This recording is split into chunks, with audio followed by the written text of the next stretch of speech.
Everybody, sorry, I think I got a horse.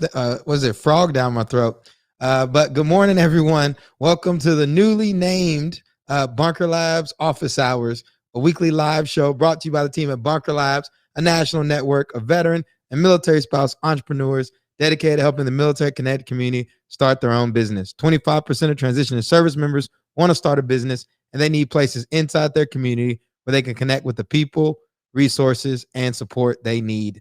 We missed you all last week as we were doing an offsite, doing some planning on how we can support the military veteran, the veteran and military spouse entrepreneur community. But we're back and excited to kick off this week's office hour. So without further ado, I'm going to go ahead and transfer to my colleague Amy to talk about what's happening this week in the bunker. Yeah, so actually kind of slow this week as far as events. We don't have any events this week, but June 17th, look out because there are 4 events on June 17th. We've got Columbus, which is funding your business, putting yourself in the position to receive outside funding. That's June 17th, early morning, 11:30 a.m. Eastern. Also June 17th, we got an event in Chicago, which is our Hail and Farewell. So the Veterans and Residents current cohort will be wrapping up, and we'll be launching the next cohort of Veterans and Residents Chicago, June 17th. Also June 17th, Las Vegas, Veterans and Residents, Hail and Farewell, same thing there. And finally, on June 17th again, Bunker Connect, Dallas, Fort Worth. These are all in-person events, and for more information, go to chapters.bunkerlabs.org. Thank you, Amy. And I'm happy to bring on today's guest for Office Hours, Liz Marion, who's been a part of the Bunker Labs team forever. She's like really an OG. And what she's going to be talking about is organizational change, alignment, and communications. And we've all had a challenging year with COVID, right? Like it's turned stuff upside down. People had to get digital. They had to get online. We're producing podcasts. You're producing content for the first time. And so it can bring a lot of challenges in terms of managing all that. And so one of the reasons we decided to bring Liz on is she's been holding the reins behind the scenes, launching all these virtual events and keeping everything organized. So super excited to have her here on this session of Office Hours. So listen up, bring your questions. And without further ado, welcome Liz. What's going on, Liz? Hey, Mike. It's great to see you all, Kai and Amy. I don't get to do these as often as I was doing them, but I'm so glad you guys have taken over the lives. This is a great way to communicate information, which is something we're going to be talking about today. This is one of my passions, organization change, talking about alignment, talking about communication. First, I want to introduce, if you have not heard of this, many of you, I hope, have heard of this tool, but I want to introduce the tool that I am going to base my conversation around today, which is the Mckinsey 7S framework. So if you type into Google Mckinsey 7S framework interactive video, there's a great interactive video that kind of runs you through this tool. We'll talk about the 7 S's in just a second. But, today I want to talk to all of you about organizational change. Like Mike mentioned, this past year has been unprecedented for all of us in business, and we have had to get super creative about what we're doing in our business, how we're reaching clients, how we're bringing in revenue. A lot of you have talked to me about that you've diversified your revenue and income streams, which is amazing. I know Mike has talked about that during COVID. So that's incredible. That's organizational change. But how do we sustain organizational change? And that is through alignment of your 7 S's and then communication. That's the key to success of sustainable long-term change. And so we're going to talk about that. So first, alignment. So I mentioned the 7S framework. Basically, what the 7S framework reveals is any misalignments within your organization. So these misalignments are the things that might throw a change effort off, or they also might make it so that you can't change certain things about your business because of just one of these S's being out of line. There's a great matrix that Mckinsey provides that basically allows you to kind of check off the boxes of where your alignments are, and so lets you identify those misalignments. This is basically, I want to be very clear. It's an analysis tool. Okay. So this is looking at the analysis of the internal state of your organization.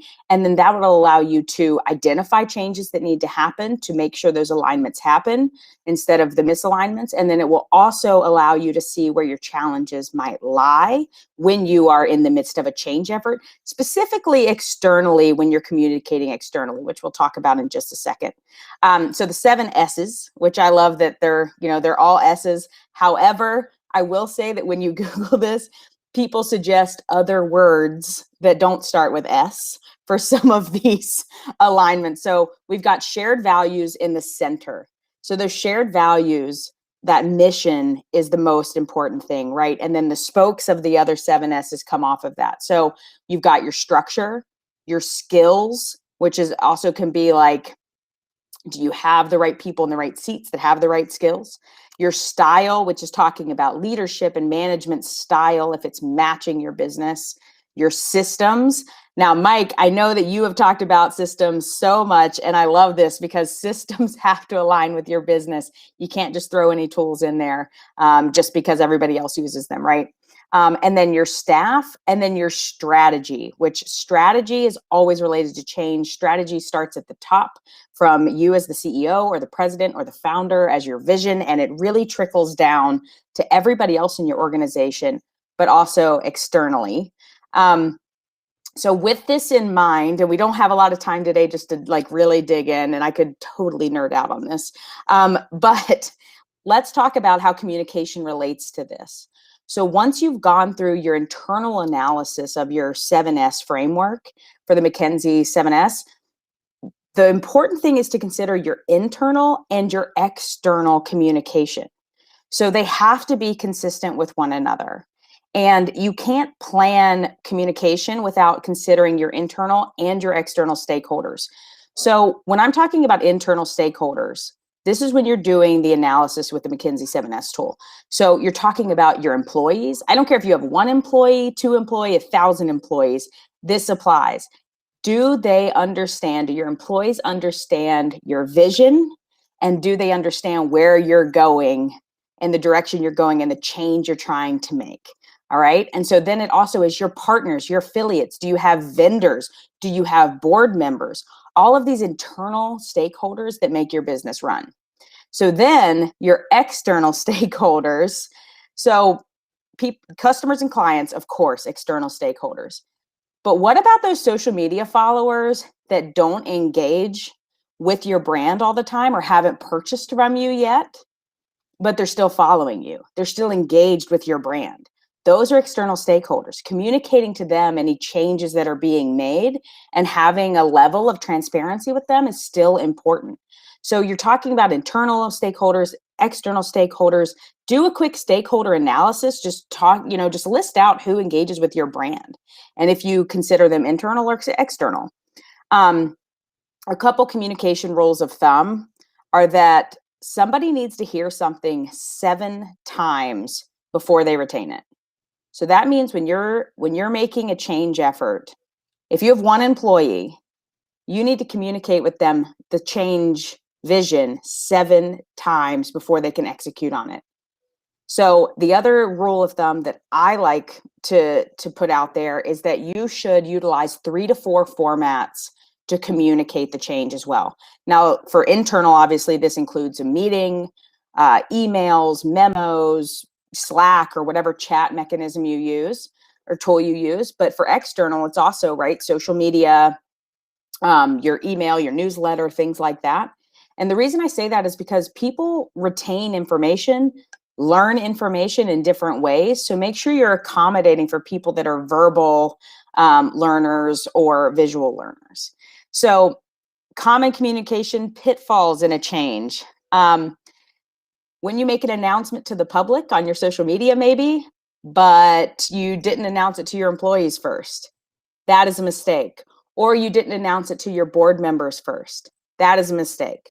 So make sure your internal stakeholders are first in the communications and then disseminate that externally.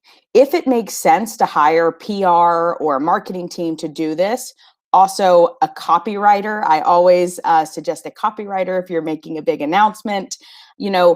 There are tons of military connected entrepreneurs in our network that have businesses that do those sorts of things. So make sure to tap into that talent if it's not your strength, so you can utilize that so your messaging is consistent. Another thing is, reactive communication. When you make a change announcement and people start commenting on it, be careful about your reactions to that. It's not personal, it's business, right? People are going to have a lot of questions if you're changing your direction or things that you're doing. And then the other big one, and this is something to consider, is inconsistent communication between your internal and your external stakeholders. So what I'm saying here is we've all seen this in the news. You get leaks, right, from, the company said this externally to the public, but internally, this is the memo we received, right? It shows inconsistency of vision. It shows maybe also a little bit of unethical behavior. Just avoid that at all costs. Make sure that the messaging is consistent internally and externally. And be careful, hate to say it, be careful what you put in writing. If the change is up for evolution in the next couple weeks, you're testing out things, maybe don't put it in writing. Maybe put it on a whiteboard, test it out with your employees. And basically, I want people to remember that when you're in the midst of a change effort, you're making change in your organization, this is an opportunity to engage not only your internal, but also your external stakeholders. It is an opportunity to grow your business, increase your revenue, and also just be, maybe diversify those incomes, also to become a thought leader on things. So, look at it as an opportunity, not as a negative. We've seen that last year, that a lot of these very challenging situations for businesses have become opportunities. I'll stop there. Like I said, I could nerd out on this for hours, but I'll stop there if there's any questions. No, I think you bring up a good point. I was actually working on a newsletter this morning, for my nonprofit. And one of the things I struggle with, Liz, to be honest, is that communication. Because, as like somebody that's like in the hustle, like in the fight, it can be hard to want to slow down and stop and communicate to board members or communicate to clients and all that kind of stuff. So what you're talking about, I think is very important. Can we try to break it down a little bit more for those of us in smaller, 1 to 3 person businesses, or even 3 to 10? Absolutely. And I think you need to set the tone in your culture when you're a solopreneur, for what your communication will be like, and then growing your business employee by employee, right? So if you have a 3-person team and you're not meeting with them every single day, a 15-minute stand-up to communicate what's important to the organization, what the priorities are, what the direction is, then you have to ask yourself, why are you not communicating with your small team every day? Now, of course, as you grow, that's going to change. And then, information will be disseminated throughout the structure, however you determine to do that. But when you have a super small team, communication should be constant and consistent. And it should be an open forum for employees to provide feedback to you. How is this landing on you? The other thing is to have trusted external voices that you can bounce ideas off of for communication.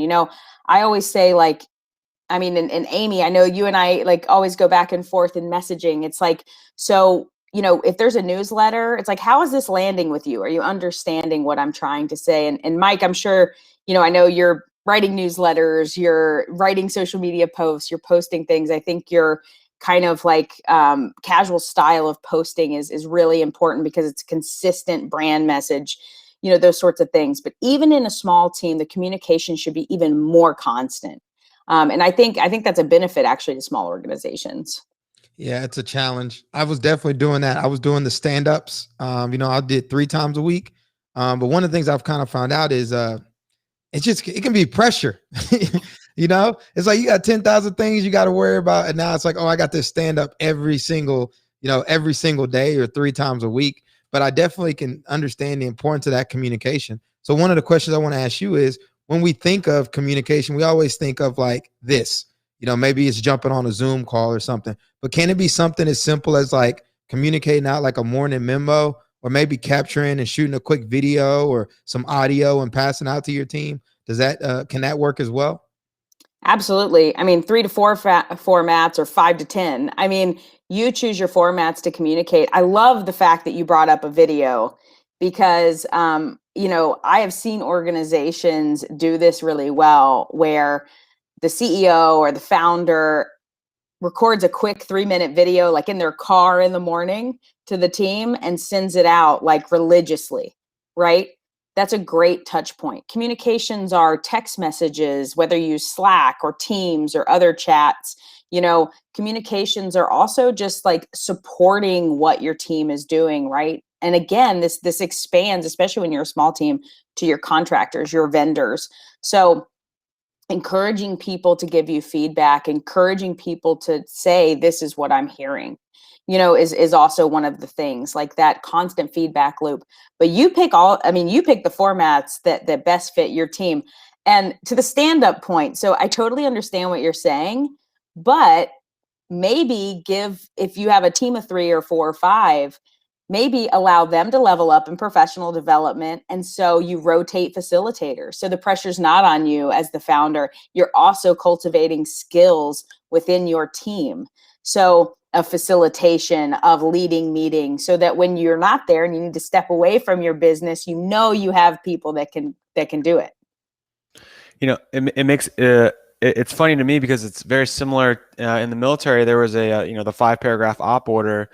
When that was tasked down to individuals to back brief or to brief instead of the leader, it actually helped everyone understand the mission better, and it did that exact thing. It cultivated skills in individuals. So it's funny to me to hear it turned into something that could be used in an organization. It makes a lot of sense. So that's very helpful. I'm going to ask you this, Liz. Mm-hmm. Especially in the early stages when you're still trying to figure stuff out, or you face a crisis like a pandemic where like 1 week feels like, 3 months, right? And so there's this constant change, right? To the point to where it feels like, you haven't really figured out what direction you're headed, right? You've kind of got an idea, but stuff is changing. And sometimes I've found that people can feel overwhelmed by it. It's like, oh, they just sent out this is the way we're doing things. Now, a week later, it's something new. And it's, so can there be a detriment to over communication without, giving time to understand exactly where you're headed first? Yeah, absolutely. And it's interesting you bringing this up. So in crisis management, right? Like when we're talking about responding to a crisis like the pandemic for business, one of the things that I you can formulate and that people talk about is like holding statements. For one, I think there is a fear for organizations to say, we haven't figured it out yet, but we are figuring it out. And we're going to keep you updated as we go. That type of communication, specifically in a period of constant change, is transparent. It's good for the organization. It's honest. You don't have to have everything figured out.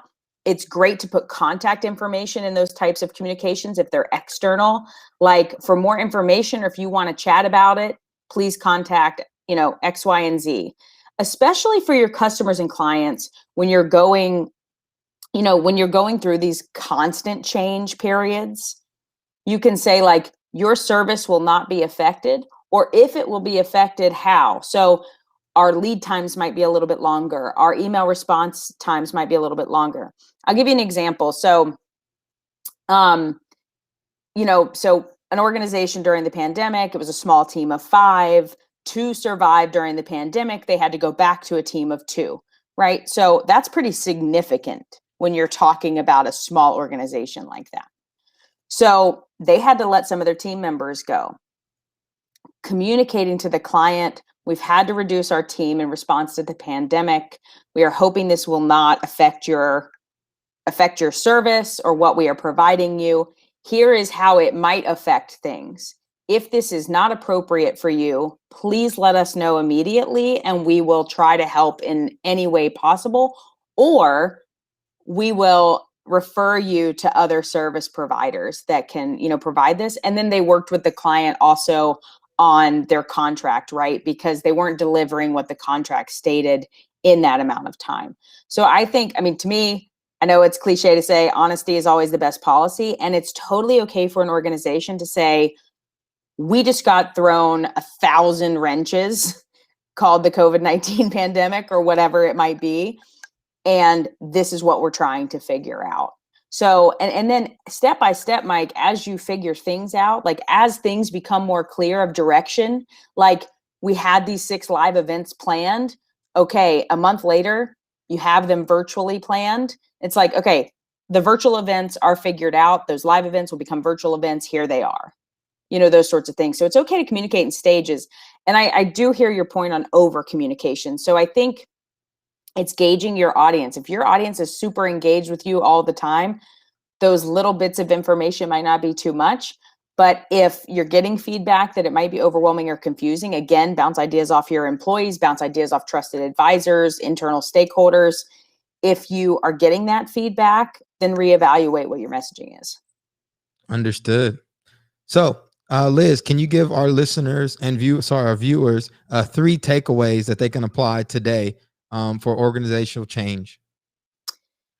3 takeaways. Okay, so first I would say using the analysis tool of Mckinsey 7S framework is your first takeaway. Analyze your internal state before you try in any big changes or external. The other thing is your employees or your internal stakeholders are the most important stakeholders. So first and foremost, communicate to them. Second of all, make sure messaging is always consistent, whether it's internal or external, so that you don't get caught in a bind of any kind. Awesome. And as we transition to, we're going to talk about our book now, but if you have questions for Liz, on organizational change, alignment, and communications, feel free to go ahead and drop those in the chat. Or if you just have questions in general, this is why we do these office hour sessions, to get out in front and engage the community. But I want to go ahead and go back to Liz. Liz, what is the book recommendation you have for us? So I'm going to recommend Leading Change by John Kotter. It is not any new concepts, but it is 8 steps to successful and sustainable, more importantly, organizational change. Awesome. And for me, my book recommendation is, I'm going audiobook this time. I'm a big Audible junkie. You probably can't see it right here, but this book is called The Little Black Book for Entrepreneurs and Those Who Want to Be by Pete Geisler. And one of the reasons I like this book is, again, I'm at the entrepreneur phase where I want the real stories.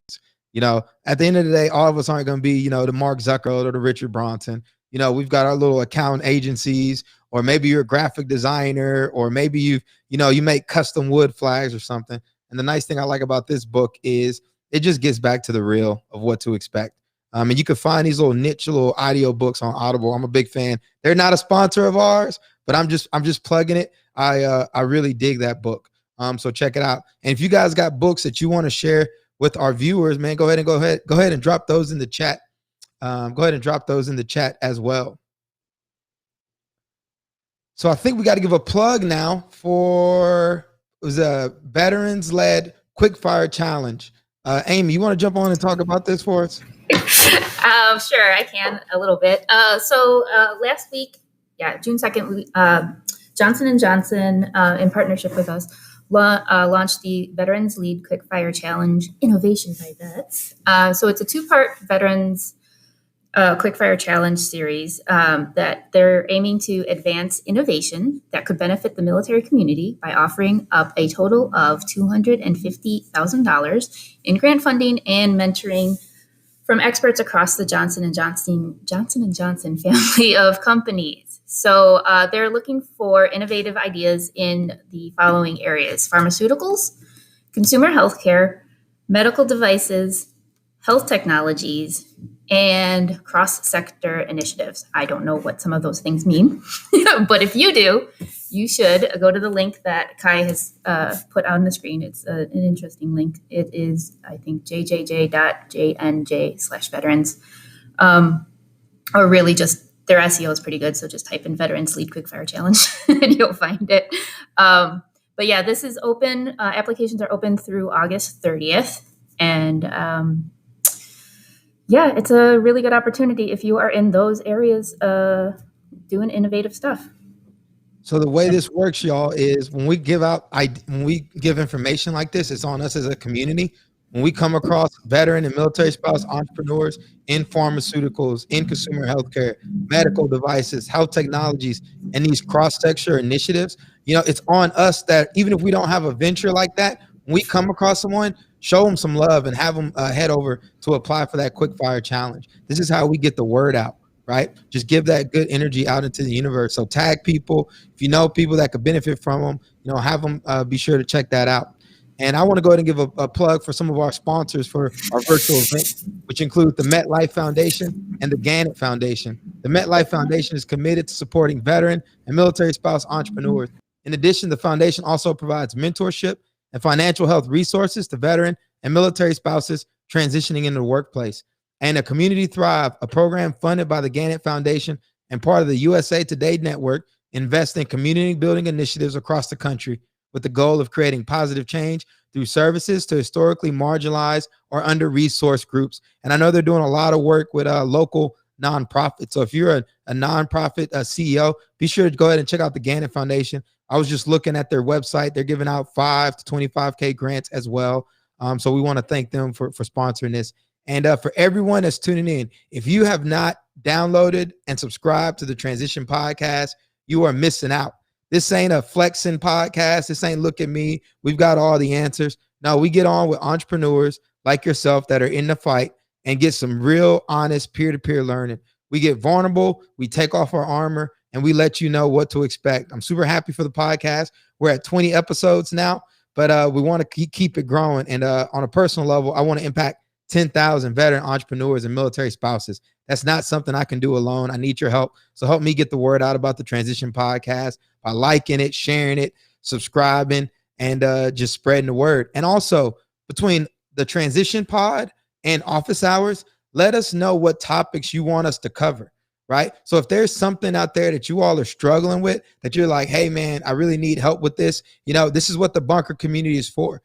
2 weeks ago, we were on here talking about pricing, how to set the proper pricing for your product or service. I know a lot of entrepreneurs struggle with that. We got Liz on here talking about organizational change. We can get even needier when we start talking about what kind of tools are people using in order to manage their teams, whether it's Slack, Asana, all that kind of stuff, right? Let's have these conversations here on this platform in front of the bunker community so that we can all accelerate and move forward together. So this is why we're here. This is why we've renamed it. We're calling it Office Hours, right? So every Tuesday, if you feel like you need help with something, come to Office Hours, post your questions in the Slack. And if we don't have the answers right away, we'll do our best to find answers and get back to you. So appreciate everyone for tuning in. Liz, thanks again for jumping on here and dropping that organizational knowledge. My pleasure. Anytime. Yeah. And other than that, everybody, we'll see you all next week. Remember, subscribe to the podcast, check out the newsletter, watch out for events, and reach out to us if you need us.